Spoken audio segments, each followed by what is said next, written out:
Joining us now live, he's in the White House as we speak, is the President of the United States. Mr. President, thank you, sir, for joining us. Appreciate you being here.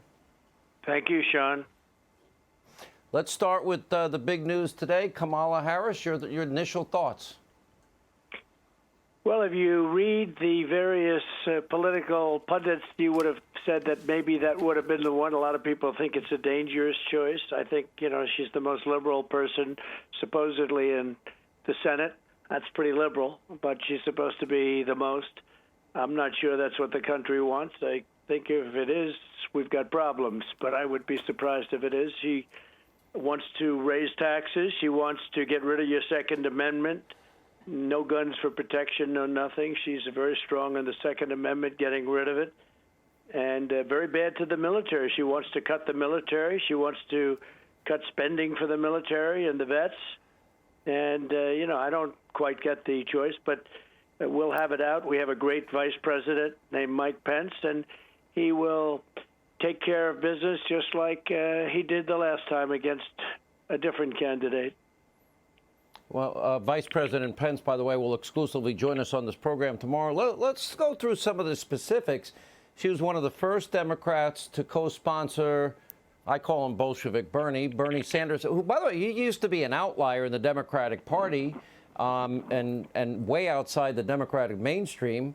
She co-sponsored not only his single payer, Medicare for all, which would be anywhere estimates from $32 to $54 trillion. She wanted to eliminate private health insurance, even for Americans that like their plan. That sounds extreme, sir. Well, that's 180 million people, and they love their plan, not like it, and they don't want to take it away. And if you go into socialized medicine, which is what she wants and supports strongly, and it's what Biden wants, ultimately, he's not going to have a choice because his party wants it. The people that really control the party, he will never control the party. They want it. That means you're destroying something that 180 million people love. They have a plan that they really like. That's a very hard thing to do. Very hard thing to do. And by the way, I have to say, Larry and Leo and Janine and your great Senator John Kennedy, who's fantastic, and Karl Rove, who's been so great. Karl and I had our disputes previously, but we like each other a lot now. He's been great. But Karl was great tonight, and I will say that was some little precast I had on. That was very impressive. Thank you. That's I guess that we call that the opening act, Mr. President. Well, they were good. One of the things, they were good.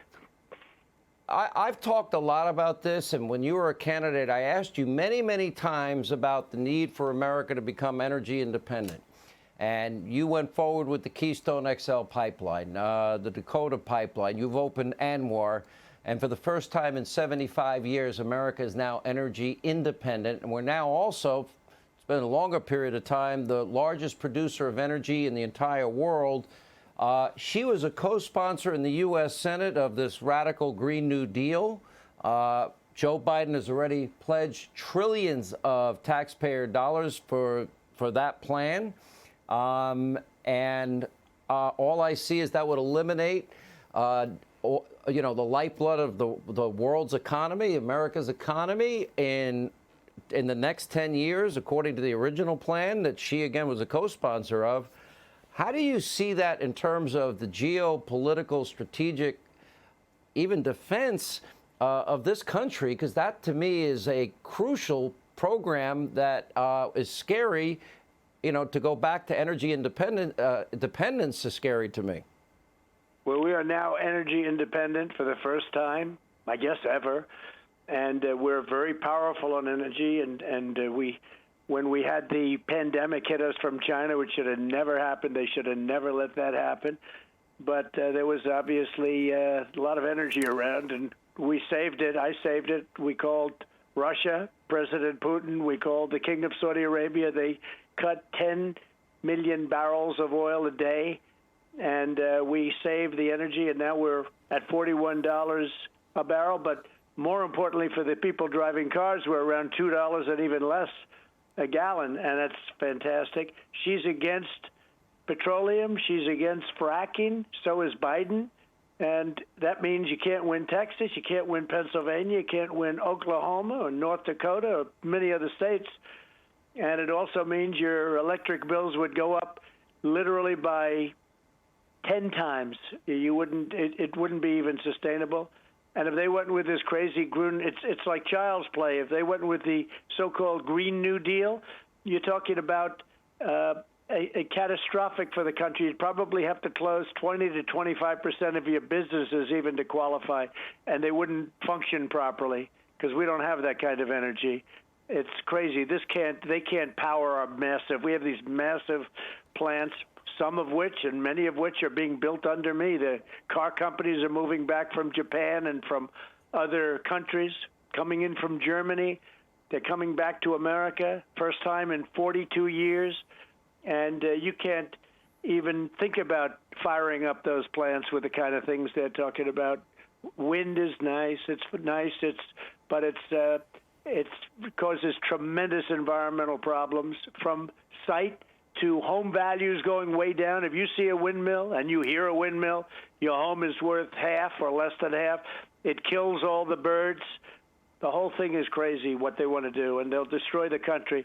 We've built the greatest. And if you see what's happened, we had the greatest economy in the history of the world, better than China by far. We were lapping them. And then all of a sudden, when the plague came in, we had to close it down. We saved millions of lives, and now we're opening it up, and we're setting records. And you even see the stock prices today, where the markets are, NASDAQ is higher than it ever was, and the Dow is just about ready. I mean, it's right at almost at the same level. Who would have believed that in the middle of a pandemic, which we're soon going to have vaccines and therapeutics? It's going to be, it's going to all be good next year. We're going to have one of the greatest years we've ever had, if it isn't blown out the window by tripling and quadrupling taxes and regulations. Let me specifically go into the issue, and it was a signature issue for you in 2016, and that is building the wall, and you can update us on that part. It was a heavy lift, and you had to find a way to reallocate funds from the Defense Department and elsewhere. But you have two candidates now that support amnesty. Kamala Harris supports sanctuary cities. The sanctuary state of California wants to eliminate ICE. Your reaction to the very different positions that you have on this very key issue, and an issue that has defined your first campaign and is a big issue still today? So the wall is well under construction. We have 281 miles up. 281 miles. That's one of the reasons that the border numbers are so good, because wherever it's built, nobody comes through. You can't get through it unless you're a climber of Mount Everest. That's about it. You'd have to be of that talent. So we have 281 miles. The rest is being built. By the end of the year, it'll be mostly finished. We may add another 50 miles. That was unplanned for in certain areas that are a little bit tough, so we'll make that determination. But the wall is built. You don't hear about that anymore, Sean. Remember, that was like the biggest topic. As soon as I won, the Democrats stopped talking about it, and when they stop, their co-partner stops. That's the media, the corrupt media, the fake news. So you don't hear about it. But the wall is going up and having a tremendous impact, and it's exactly what the Border Patrol wanted. We designed it together, and it's exactly what they wanted. They wanted steel, concrete, and rebar. I said, how about one? They said, we need all three for strength and for other reasons, security. So that, and if you look at ICE, these people are incredible. They're taking out thousands of MS-13 gang members. These are the roughest there are anywhere in the world. They're crazy. They're crazy.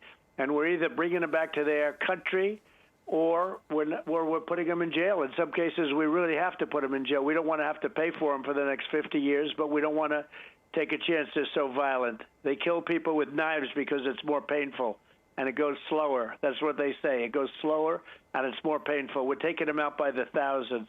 And Guatemala, if you look at Guatemala, Honduras, El Salvador, these are countries that wouldn't take people back. Tremendous problems came to our country. They wouldn't take them back. Now they take them back. You know, we were paying them for years, hundreds of millions of dollars a year, ridiculously. And I said, you mean we're paying them the money? We don't take them back. We bring them to the country. They wouldn't accept. They wouldn't let our planes land before me. And when I got there, I said, well, they won't do that. Then we're not going to pay them anymore. Once I said that, we stopped paying them. And then all of a sudden they take these people back gladly, very, very happily. Mexico has 27,000 of their soldiers on the southern border. And people aren't coming in now. They don't go past the Mexican soldiers. So very, very few people coming in illegally.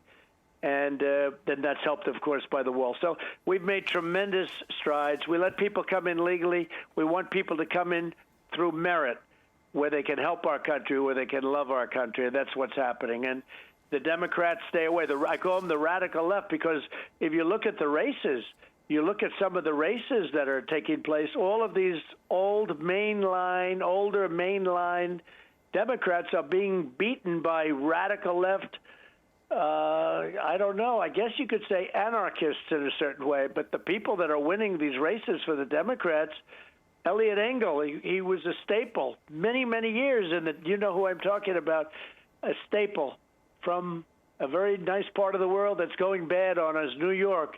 It's going bad. I left there. It was 4 years ago. It was a wonderful place. You could see signs of badness, but it was a wonderful place. And now its crime is up by many, many times. And what's happening in New York is so horrible for our country. What they've done, what Mayor de Blasio has done to that city in a short period of time is horrible. But you look at Elliot Engel gets beaten easily by a radical left. And the Democrats, that's where they are. They don't want petroleum. They don't want Second Amendment. They don't want religion. They don't want anything. It's disgraceful. Let me go to, I played at the beginning of the program. It was interesting to me that you had tweeted out almost within minutes today the ad about Kamala Harris. And did you have an instinct that it was going to be Kamala, or perhaps the names that had been mentioned the most? Did you have ads prepared for all of them? No, but we really have some very talented people. It was quick, and we have some talented people. Yeah, I thought it might be her, because if you remember, she was going to do very well. She was one of the people that was projected to have a chance at winning, and all she did is people got to know her. She went down. She finished at 2%, probably less than that, and she fled. Remember how quickly she said horrible things about Biden. The one thing I felt he couldn't do, I mean, she took what somebody said about her, some horrible things about what was said about Joe, and she said she agreed with the woman that said them. That was a terrible statement. And I said, just that statement alone.